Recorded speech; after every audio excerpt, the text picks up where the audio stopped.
மாத்திரைகள். மருந்து கடைக்கு போனீங்கன்னா மாத்திரை, கேப்சூல்ஸ் இந்த மாதிரி வழியில் நம்ம வந்து மருந்துகளை வந்து வாங்கி சாப்பிட்றோம். இப்போ பொதுவாக மாத்திரைகள் காமனாக ஒரு டையில் போட்டு நல்லா அடித்து இது பண்ணுவாங்க. ஆனால் நம்ம வீட்டில் நம்ம உருட்டி மாத்திரைகள் தயார் பண்ணுறது எப்படின்னு பார்க்க போகிறோம். இப்போ பொதுவாக நம்ம நிறைய சூர்ணங்கள் சொல்லியிருக்கோம். திரிபுலாரி சூர்ணம், திரிகடுகு சூர்ணம், தாலிசாரி சூர்ணம், அஷ்ட சூர்ணம், இதெல்லாம் ஏற்கனவே நம்ம யூடியூப்பில் அப்லோட் பண்ணியிருக்கிறோம். இந்த சூரணங்கள் எல்லாம் அப்லோட் பண்ணியிருக்கிறோம். அந்த சூரணங்களை சாப்பிட்றதுக்கு கொஞ்சம் சிரமமாக இருந்தால் நம்ம அதை மாத்திரையாக சாப்பிட்டுக்கலாம். அந்த மாத்திரைகள் எப்படி தயார் பண்ணுறது அப்படின்னு வீட்டிலையே ரொம்ப சிம்பிளாக எளிமையாக எப்படி தயார் பண்ணுறது அப்படிங்கிறத பற்றி நம்ம பார்க்க போகிறோம். இப்போ அதுக்காக ஒரு சூர்ணத்தை நம்ம எடுத்துக்கிட்டோம். ஏற்கனவே இந்த சூர்ணம் சொல்லியிருக்கிறோம், தாலிசாதி சூர்ணம் அப்படிங்கிற இதை சொல்லியிருக்கிறோம். இந்த தாலிசாதி சூர்ணம் பார்த்திங்கன்னா இதில் தாலிசப்பத்திரி, மிளகு, சுக்கு, திப்பிலி, அப்புறம் ஏலம், லவங்கப்பட்டை, மூங்கிலுப்பு, இது போன்ற மருந்துகளுடைய சர்க்கரை சேர்த்து தயாரிக்கப்படுகிறது. இப்போ அந்த மாதிரி இந்த போன்ற மருந்துகளை சர்க்கரை சேர்த்து இந்த மாதிரி பொடி பண்ணி நம்ம வச்சிடும். இந்த மாதிரி பொடியாக ஆக்கிறோம். இந்த பொடியை தான் நம்ம மாத்திரையாக ஆக்குறோம். அது எப்படி மாத்திரையாக ஆக்க போகிறோம் அப்படிங்கிறத பார்க்க போகிறோம். இப்போ இந்த பொடியை மாத்திரையாக்கணும்னா அதுக்கு கம்மிங் ஏஜென்ட் என்று சொல்லக்கூடிய கம், அதாவது பசை போன்ற பொருட்களை நம்ம சேர்க்கணும். அதுக்காக நாம் எந்த மாதிரி பசை போன்ற பொருட்கள் சேர்க்க போகிறோம்னா இயற்கையாக ஆரோக்கியம் தரக்கூடிய பசை பொருட்கள் சேர்க்க போகிறோம். அதாவது கெமிக்கல் இல்லாத பசை பொருட்கள் சேர்க்க போகிறோம். இந்த பசை பொருட்களில் ரொம்ப முக்கியம் வாய்ந்தது இந்த இருக்குது கருவேலம் கோந்து. இதுதான் கருவேலம் கோந்து என்று சொல்லக்கூடிய கருவேலை மரத்திலுள்ள பட்டையிலிருந்து வெளிவரக்கூடிய ஒரு பிஷன் கருவேலம் கோந்து. இது ஒரு பெரிய மருந்து, ஆண்மை குறைவுக்கு எல்லாம் நல்ல மருந்து. இந்த இதை நம்ம யூஸ் பண்ண போகிறோம். இந்த கருவேலம் கோந்தை நம்ம நல்லா பொடி ஆயிக்கணும். இந்த பிஷன் தயார் பண்ணுறது அந்த பொடியை நம்ம என்ன பண்ணணும் அப்படின்னா வெந்நில நல்லா கொதிக்கிற தண்ணியில் கொஞ்சம் ஊற்றி இதை பண்ணணும். இப்போ இந்த தண்ணி தான் நம்ம கருவேலம் கோந்து வெந்நில கலந்து நம்ம தண்ணி ஆகிட்டோம். இந்த தண்ணியை தான் நம்ம யூஸ் பண்ண போகிறோம். இது எவ்வளோ யூஸ் பண்ணோம் அப்படின்னா நம்ம சப்பாத்தி மாவுக்கு இது பண்ணுற மாதிரி அதுக்கு முன்னாடி பதம், பிட்டு பதத்துலேயே நம்ம எடுத்துக்கலாம்.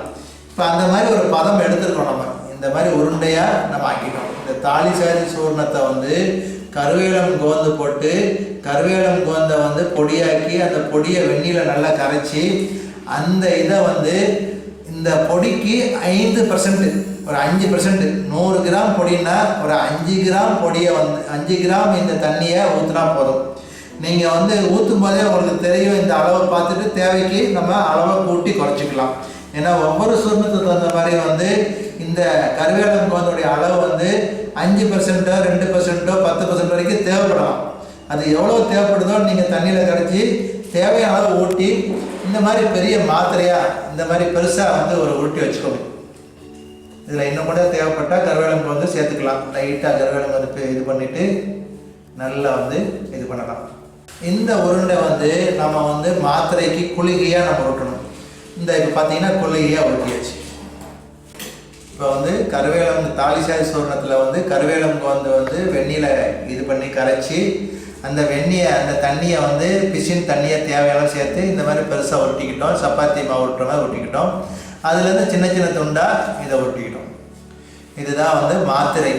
இது இப்போ நம்ம தாலிசாதி சூர்ணத்துலேருந்து இந்த குளிகை தயார் பண்ணுறதுனால தாலிசாதி சூர்ணம் மாத்திரை அப்படின்னு சொல்லிக்கலாம். நம்ம இந்த மாத்திரையை நம்ம ஒரு மாத்திரையோ 2 மாத்திரையோ வெந்நிலையோ நம்ம இதுலேயோ தேன்லையோ நம்ம குழச்சி சாப்பிடலாம்.